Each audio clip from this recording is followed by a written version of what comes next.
I'm asking birders to tell me their spark bird, the single bird that just got you hooked, made you willing to get out here in the rain and everything else. I remember it well. You know, it was back in the early '70s, and it was the flock of evening grosbeaks. You know, these things that were, to me, like, what are these? They're wild parakeets or something, you know? I didn't know, these yellow, black, and white things, you know? They're like, and mass covering the feeder, so it was just amazing. My first spark bird would have had to been a ruddy turnstone. I woke up, I was staying in a friend's house in Avalon.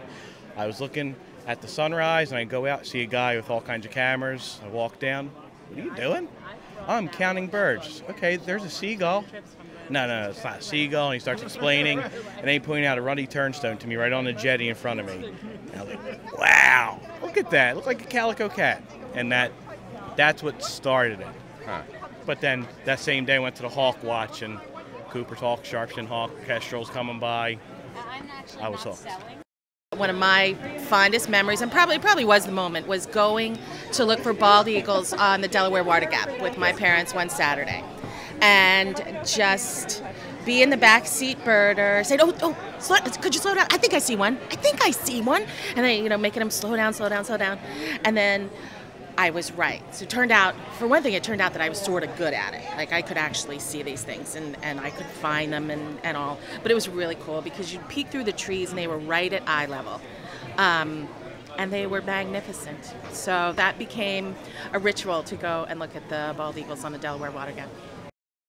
It is funny. The bird that makes me a birder was a clay-colored robin. It's one of the common birds in Panama.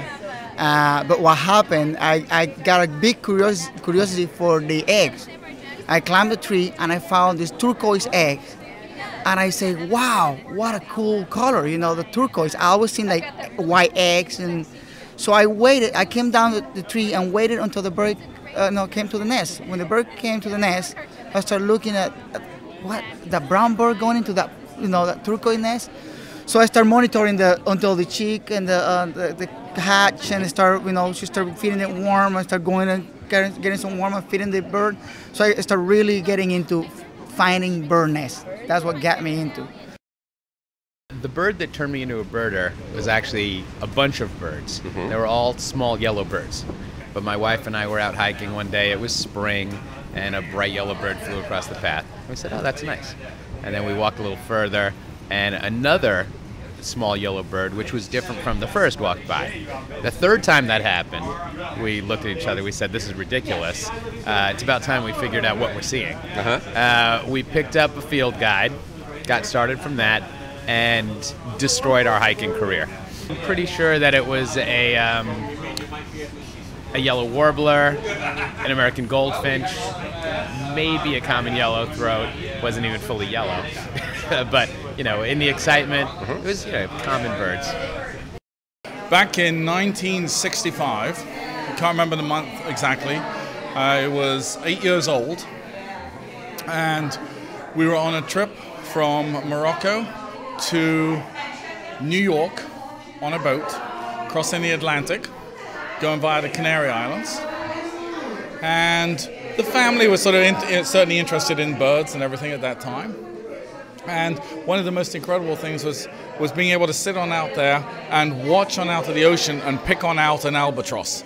And I clearly remember being able to say, hey, that's an albatross from looking at books and stuff, even at that age, which was absolutely amazing. And they called it a wandering albatross, which I'm almost 100% sure was not the case. My spark bird was a pileated woodpecker, and I'm sticking to pileated because that's the way I learned it. But and I didn't even see it in front of me live for the first time. The first time I saw it, I was about 7, and I got to the page of woodpeckers in the Peterson Guide, and the idea that there was a crow-sized woodpecker, I just flipped out, and I was like, Mom, I want to try and see this bird. And it wasn't until about a year and a half later at Brown County State Park I got to see one, and it was so cool because it did everything like it did in the book. We saw male and female. We heard the call. They were pecking on logs on the ground, and I remember shouting to my mom and my aunt. I was like, "It's on the ground. That's what it's supposed to do. That's what it says in the book." And I just remember we were driving in Brown County State Park, and we almost rolled the minivan off the road because I saw them, and my mom and my aunt were so excited for me. And it was the rest of the day, I couldn't stop thinking about that. It was as if I had seen a celebrity to me. It's a little complicated because I don't remember not being a birder, but I remember little incremental things that increase my confidence, and mostly it's because my father was a birder. I think my milestones are any time I could sort of impress him. The first time I found him a life bird, Newburyport, Massachusetts. I think it was 1976, so I was 11 years old, and I found him a black-headed gull.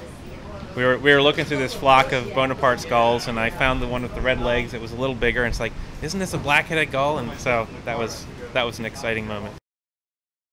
Yes, my first, the spark bird, was a Forster's tern that flew by the end of our street, right over our yard. And that's what got me interested in actually looking and trying to identify birds. And it wasn't until several years later we realized we misidentified it, but it didn't matter at the time. We had gotten a spark going.